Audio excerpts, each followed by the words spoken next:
For week 7, I plan to just continue with my mixing process because I was already on step 2, which was the top-down mixing. So this is where you kind of edit the master track, add in EQ, compression, different things like that, which makes the whole song sound more cohesive. But before I started that, I did come across a problem because I found that the rhythm guitar throughout the verses was slightly out of time in some places, and I just felt it made the song sound a bit unprofessional.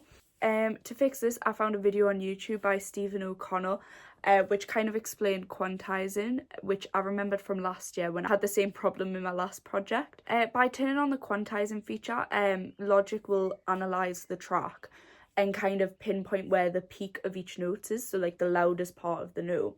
And from there you can kind of figure out where the start of that note is supposed to fall in place so that it stays in time with the song. So after analysing it, I found that 1/8 notes kind of worked best in my song, and it put the guitar way more in time than it was before.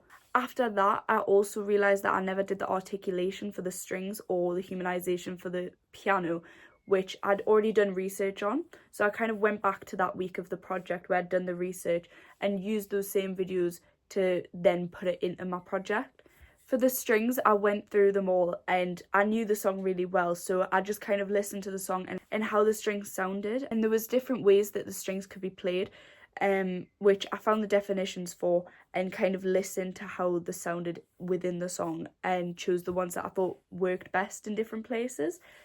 For example, for the chorus, I kind of wanted the notes to be held for a while, so I chose sustain, where in other places there's a different melody that I didn't want to take over the song but kind of sit nicely in the background, so I chose staccato so that there was shorter notes being played. So by adding that to the master track, that were a bit quicker so they didn't take up as much room in the mix. The piano, I watched a video explaining how humanization works. It kind of just changes the velocity that the notes are playing, so instead of all the notes being played at the exact same velocity, it changes it so there's slight differences in between them all, which kind of gives that feel as if someone has recorded it and is playing it. So now that all those were fixed, I was able to move on to the mixing of the master track.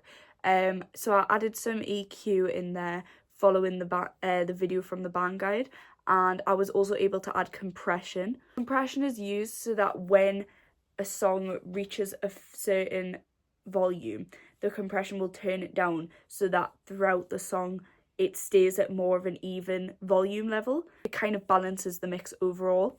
Once that was done, I moved on to EQ in the tracks, which is basically where you can cut out frequencies or boost frequencies depending on what you want to hear more in the mix and what you want to hear less in the mix. For example, when I was playing the bass, you could kind of hear where I was picking the strings, which left this twang in the background, which I didn't want in the song.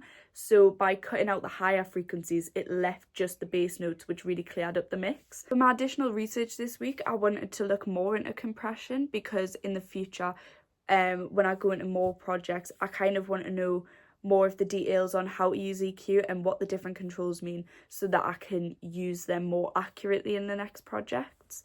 And as for where I am in my project, I do believe that I'm on track to finishing on time still. In my action plan, it says start mixing the tracks, which I have done, and I've actually started it a week in advance, which I'm quite happy that I did because I feel like there's a lot more to the mixing process than I originally thought.